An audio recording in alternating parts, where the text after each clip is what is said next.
Hello, this is JB. I live in Green Bay, Wisconsin. Today I'm going to talk about uh, being alcohol free for 1 year. So, in February 8th, 2024, one night it was past midnight and I was drinking alcohol, and I had to get up the next day to go to work. And I was thinking about how much sleep I was going to need to get to work so that I would um, be able to work well and not be tired, not be foggy, and feel good and have a good day's work. And I had, for the previous 20 some years, drank a lot of alcohol. And I've talked about that in other videos, so I'm not going to go through that again. But I drank a lot of alcohol. And I did that because um, I was trying to escape. Like, I wanted my life to be different, and so I used that just to make me feel better and to forget about things and problems and different stressors, because um, it can make you happy, but then it makes you sad. So it kind of it depresses you, but it also keeps your thoughts, slows them down a little bit, and it keeps them from going to many places. And so I used that as medication. I was self-medicating. Um, and obviously, I'm not a very good doctor, because alcohol is not a very good medication for most things in most instances. Um, and so I was giving myself something that was not good for me. And instead of having the intended effect, which is to make me feel better, it made me feel worse. And so I just lived with this real bad depression. But that night that I told you about, February 8th, like, I just called it enough. I said enough is enough. The couple of months before that, in December 23, I went to Mexico and I drank something like 500 beers, the equivalent of 500 beers, during a month in Mexico, a few weeks, but that whole month I drank the equivalent of 500 beers. And at that point, I felt like I had to have it. So, like, I would make sure to get to the store in time before they stopped selling alcohol, so that I would have enough alcohol for the night. If I ran out of alcohol while I was drinking in my hotel, I would go out to the bars, which is actually pretty dangerous in Mexico, even in a safe city like Puerto Vallarta, where I was. It's just not good. And a lot of times when I planned trips, I would plan it so that I could get to the destination in time to get to the store to buy alcohol. And so it was like having some control over my life. I mean, I was successful because I got a bachelor's degree and a master's degree and had a long history of working. And I, as a writer, was getting published and coming up with these great ideas and giving speeches and being asked to be the spokesperson, basically the talent for different organizations to explain their ideas. And so I did really well, even when I was in the deepest depths of alcoholism. I did well. But I was what they call a functioning alcoholic. I found a way to function, even though I was in some ways dysfunctional. And I didn't like that feeling of being like, of having to do something. Like, I felt like obligated to drink. And I feared that if I didn't drink, that it would have effects on my body. And I was even told that, I was told by doctors that you should quit, but when you do, make sure that you're under the care of a doctor, because you could have withdrawals and you could get sick or you could die. And so I was worried about how I would respond to it. But that night when I quit, I dumped out all the alcohol in my house, which was a bunch of beer and a bottle of tequila, and just dumped it out. And that was it. Like, it was over. I haven't had any since, in 14 months almost. I haven't wanted any. If I start thinking about alcohol too much, I get sick just thinking about it. Like I can't imagine, even if I didn't drink it, just putting it in my mouth. Ugh. Like I just don't like the thought of it because I mean a lot of times when I drank 20 or 25 beers, I woke up in the morning and the first thing I did was throw up to get the toxins, the toxic chemicals, the alcohol out of my body to make my body feel better. And I would do different things. Sometimes I would like stick a toothbrush down my throat to make myself throw up, or sometimes I would drink a whole bunch of cold water and it would just come right back up, or things like that. And I hated it, like that feeling. It's not good for you to throw up that way for a lot of reasons, including teeth. Could mess your teeth up because all the whatever's in your stomach comes to your teeth and it rots your teeth away. But so I didn't like that. But since then, like I go to bars all the time, and I drink Pepsi or Coke, and if they have it, I drink Dr. Pepper, my favorite. And I go there just to be in the bar, like to be around people, even if I'm not going to talk to them and be their best friend, just to be around them and watch the game, say hey to the people behind the bar, just talk a little bit, and just look around, see what's going on. I play pool a lot, like to play billiards, so I do that. I go to this one place where they have like indoor putt-putt that's really nice, and it's like real putting greens almost. And so I do that, just get out of the house so I'm not by myself making YouTube videos. But that's what I do, and I've noticed some things.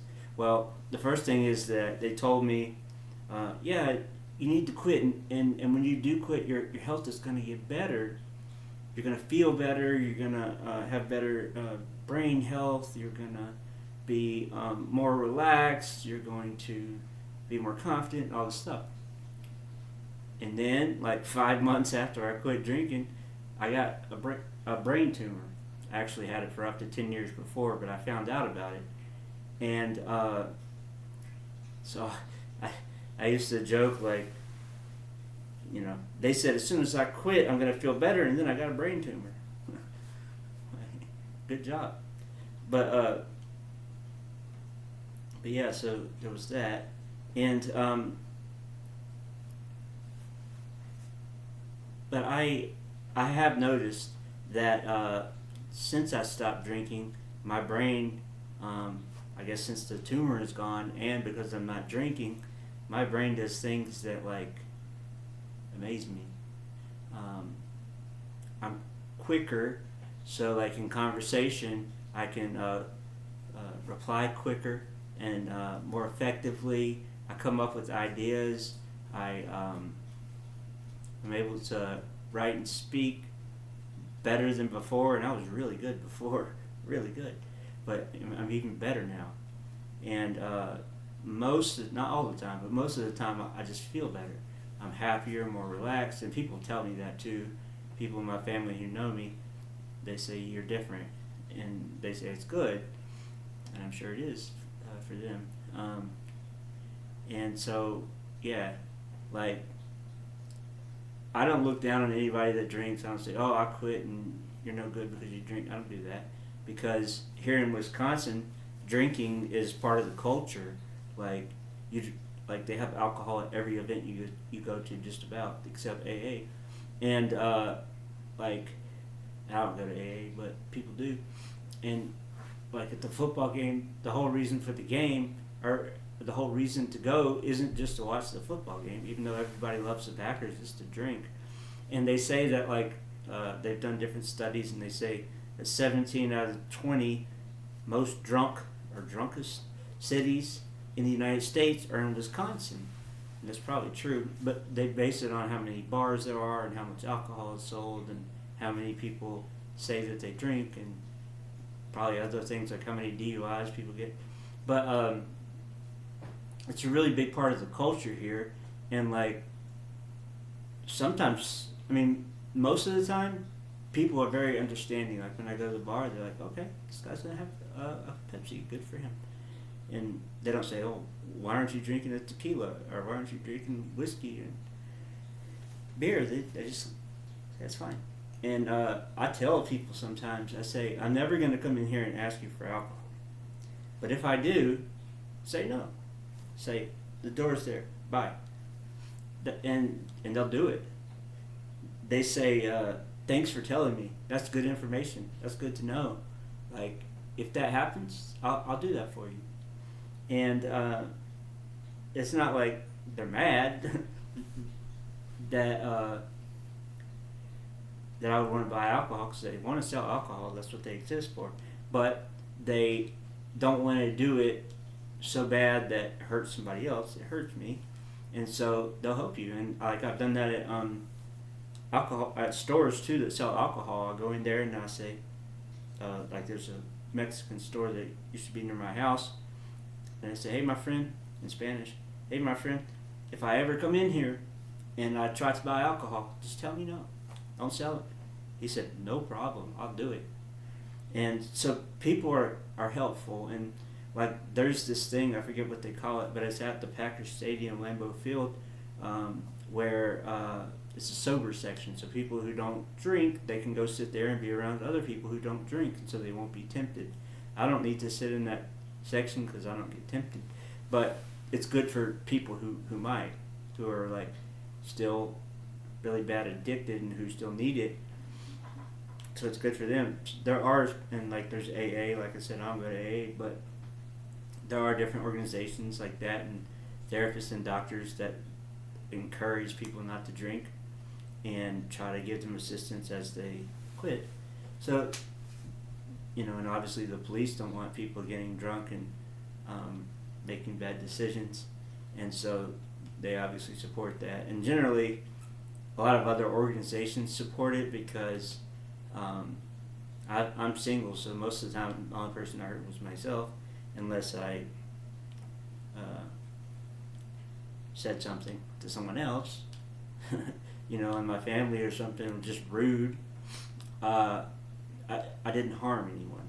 I didn't break any laws. I didn't harm anyone, but I just wasn't as nice as I could have been, and so that affects people. But yeah, so it's better for the individual, in this case me. It's better for families, because, like, if mom and dad are drunk, well, the kids can't get the attention that they need. They can't get the care that they need, and all the nurturing and teaching that parents can do. They won't get that, and that will affect their lives, because then they won't do as well in school, and then they won't have the social skills that they need to be successful as young people and as adults, and then that'll affect them and their careers and their families when they have a spouse and their kids, and so it just keeps getting worse. And so I encourage people, if they don't want to drink anymore, or they think they shouldn't drink anymore, to stop. And my situation is unique because I was just done. But for a lot of people, it doesn't work that way, and I understand that. But if there's a way that you can somehow convince yourself it's time to quit and you're able to do it, I think that's a good thing. And I'll encourage you. I'll help you if I can. And I hope that there are resources wherever you are, because people might be in different countries watching this, wherever you are, that will help you do that and accomplish that. Because it is kind of an accomplishment for a lot of people to not drink, because it's such a part of their lives for so long that when they don't drink, it's like it's just so different, and so it's a challenge. But I think most people, some people just can't, and there's not much you can do to help. You can try, and you should try, but there's not much you can do. But for most people, I think there is hope, and there is the possibility that they can live differently. And I hope that if that's what they want, and that's what they need, and that's what's good for them, that's what they do. So anyway, that's all I got on that. I've got 14 months down, and I've got hopefully many years to go without alcohol. And thanks for listening. Have a good day. Bye.